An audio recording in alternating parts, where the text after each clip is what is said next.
نحمده ونصلي على رسوله الكريم بسم الله الرحمن الرحيم ألا إن أولياء الله لا خوف عليهم ولا هم يحزنون صدق الله العظيم وصدق رسوله النبي الأمين المتين الكريم صلى الله عليه وعلى آله وأصحابه وبارث حاله وبارك وسلم عليه۔ حضرات گرامی، اولیاء اللہ کا ذکر، آپ کے تذکرے قرآن مجید فرقان حمید میں جا بجا طور پر آیا ہے۔ آپ جس بارگاہ کی زیارت کرنے جا رہے ہیں، یہ بارگاہ اورنگ آباد کے بڑے مشہور و معروف بزرگ اور اورنگ آباد کے آپ شہنشاہ ہے، حضرت کا نام نامی اسم گرامی زبدۃ العارفین، قدرۃ السالکین، امام الواصلین، سلطان العارفین، شہزادہ غوث العظم سرکار سیدی مرشدی سید شاہ نور میاں قادری رضی اللہ تعالیٰ عنہ ہے۔ حضرت حضور غوث العظم دستگیر رضی اللہ تعالیٰ عنہ کے 8ویں یا 9ویں پوتوں میں آتے ہیں۔ حمیوی ہے آپ، حمام ملک شام کے ایک شہر ہے، وہاں سے ہجرت کر کر ہندوستان آپ تشریف لے آئے۔ بڑی مشکلات پریشانی اٹھاتے ہوئے زمینی راستوں سے ملک شام سے ہندوستان تک سفر کرنا، اور وہ بھی صرف ایک نیت نیکی کے خاطر کہ اسلام کی اشاعت، دین متین کی خدمت کے لیے آپ نے اتنا طویل سفر طے فرمایا۔ حجر سفر کی تمام مشکلات کو برداشت کی اور ہندوستان آپ تشریف لے آئے۔ اللہ تبارک و تعالیٰ نے آپ کے دست حق پرست کے اوپر بے شمار مشرکین و کافرین اور گمراہ لوگوں کو ہدایت عطا فرمائی۔ حضرات گرامی، جب آپ ہندوستان تشریف لے آئے، ملک شام سے آپ تنہا اکیلے نکل گئے تھے اور کسی سے نہیں کہا، نہ خلفاء، نہ مریدین، نہ غلاموں سے کسی سے نہیں کہا، اور آپ سیدھے ہندوستان کی طرف سفر روا دوا کیے۔ جب آپ ہندوستان تشریف لے آئے تو ہندوستان کی ایک ریاست میں آپ نے قیام کیا۔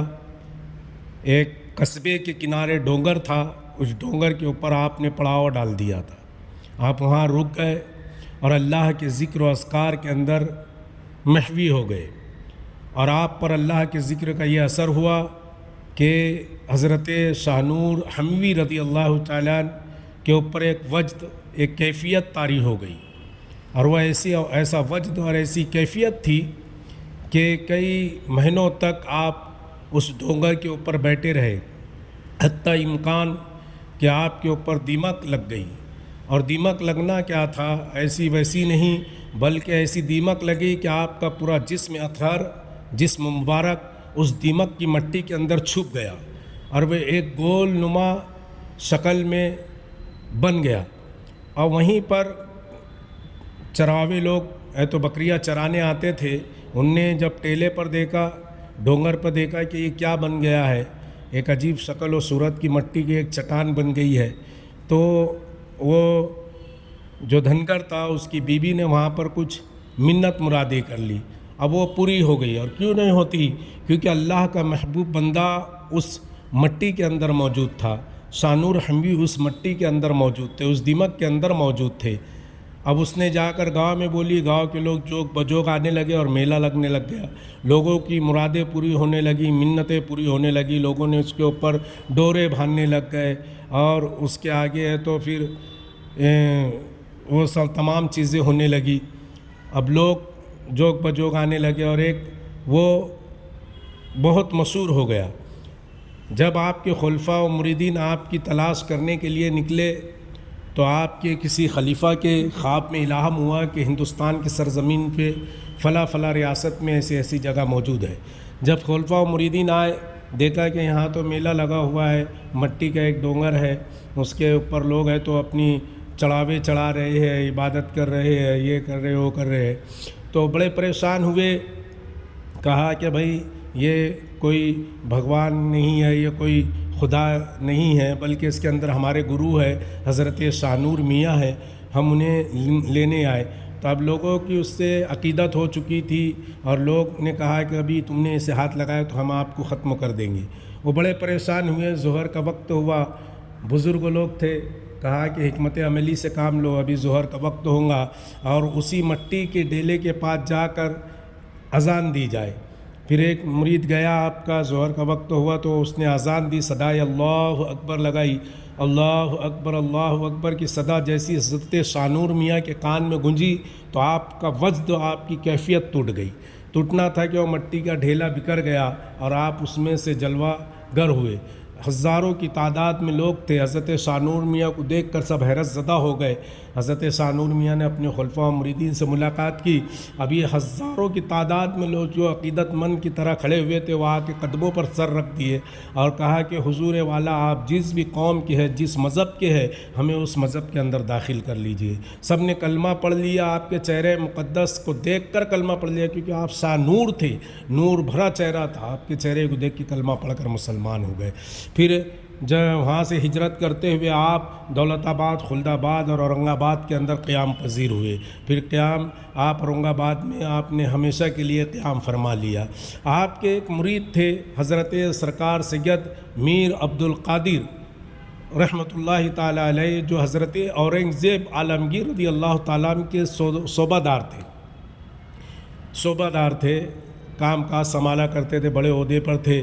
لیکن شاہ نور میاں سے جب آپ کی ملاقات ہوئی تو آپ سے مرید ہو گئے، آپ کی بارگاہ میں رہنے لگے۔ تو لوگوں نے شکایت کی عالمگیر سے، کیا میر عبد القادر ہے تو ایک فقیر کی بارگاہ میں رہتے ہیں اور وہ اپنے کام صحیح طریقے سے انجام نہیں دے رہے ہیں۔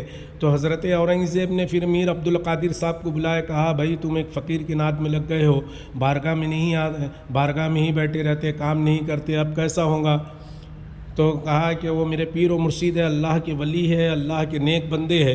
حضرت اورنگزیب رضی اللہ تعالیٰ عنہ بھی بڑے عقیدت مند تھے، اولیاء اللہ کے، بزرگوں کے ماننے والے تھے۔ انہوں نے کہا اچھا، کبھی وہ اللہ کے ولی ہے اور اتنا تمہارا اعتماد ہے، اعتقاد ہے، عقیدت ہے، محبت ہے، تو میرا ایک کام ہے، اب میں تمہیں ایک کام سونپ رہا ہوں، کیونکہ تم میرے صوبے دار ہو۔ اب یہ دستاویز لے کر دلی چلے جاؤ اور وہاں کا جو صوبے دار ہے اس سے دوسرا دستاویز لے کر آؤ۔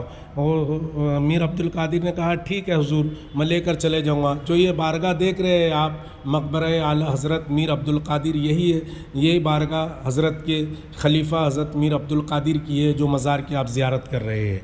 تو حضرت میر عبد القادر نے کہا ٹھیک ہے، میں لے کر آ جاؤں گا۔ تو حضرت اورنگزیب نے کہا کہ ٹھیک ہے، لیکن مجھ کو یہ 20 منٹ میں چاہیے، یعنی اورنگ آباد سے دلی 1500 کلومیٹر سے زائد ہے۔ حضرت اورنگزیب کہتے ہیں کہ یہ دستاویز دلی پہنچاؤ اور دلی سے جو دستاویز ہے صوبے دار سے وہ لے آؤ، لیکن 20 منٹ کا وقت دوں گا تمہیں میں، اب تم 20 منٹ کے اندر مجھ کو لا کر ہے تو یہ کاغذات دے دینا۔ اب وہ بڑے پریشان ہوئے، بارگاہ میں آئے اپنے پیر و مرشید کی حضرت میر عبد القادر صاحب، اور انہوں نے کہا، پیر و مرشید نے دیکھا تو کہا کہ بھائی عبد القادر کیا بات ہے؟ کہا کہ عالمگیر نے ایسا ایسا کام دیا اور دلی سے کہا کہ دستاویز پہنچا کر وہاں کے دستاویز ہے تو 20 منٹ میں لے آؤ۔ حضرت شاہ نور حموی رضی اللہ تعالیٰ نے کہا کہ اس میں پریشان ہونے کی ضرورت نہیں ہے، اپنا ٹانگا نکالو، ٹانگے کے اندر بیٹھے پیر اور مرید، اور ہلسور روڈ جو اجنٹا روڈ ہے، جو جلگاؤں بھساول جاتا ہے روڈ، اجنٹا روڈ ہلسور کے طرف، وہاں پر کلیکٹر آفس کے آگے ایک گیٹ بنا ہوا تھا۔ بادشاہ لوگوں نے ایک گیٹ بنائے تھے، اورنگ آباد کے چاروں طرف گیٹ بنے ہوئے ہیں شہر میں داخل ہونے کے لیے۔ تو وہ گیٹ کے پاس آپ نے ٹانگا لے گئے اور میر عبد القادر سے کہا کہ عبد القادر اپنے ٹانگے کو لو اور اس پار چلے جاؤ۔ میر عبد القادر نے گھوڑے کو ہے تو کھنگارے آواز دی، گھوڑا ہے تو چلتا ہوا گیٹ کے اس طرف چلا گیا. جیسی گیٹ کے اس طرف گیا تو میر عبدالقادر دیکھے کہ وہ دلی کے اندر ہے, صوبے دار کے گھر کے پاس ہے. صوبے دار کو دستاویز دیے, ان سے وہ دستاویز لیے, پھر ٹانگے کے اوپر بیٹھے, ٹانگے کو ہکارے آپ نے, پھر وہ گیٹ کے اندر سے داخل ہوئے, اورنگ آباد آ گئے. یعنی کہ چند سیکنڈ کے اندر, چند لمحات کے اندر, چند منٹ کے اندر حضرت اورنگزیب کو دستاویز لا کر آپ نے دے دیے. حضرت اورنگزیب نے کہا کہ معاملہ کچھ اور ہے. پھر حضرت شاہ نور حموی رضی اللہ تعالیٰ عنہ کی بارگاہ میں حضرت اورنگزیب نے بھی حاضری دی, بڑی عقیدت محبت کے ساتھ آئے. حضرت اورنگزیب نے ملاقات کی اور حضرت میر عبدالقادر رضی اللہ تعالیٰ عنہ اپنے پیر و مرشد کی خدمت میں رہتے تھے.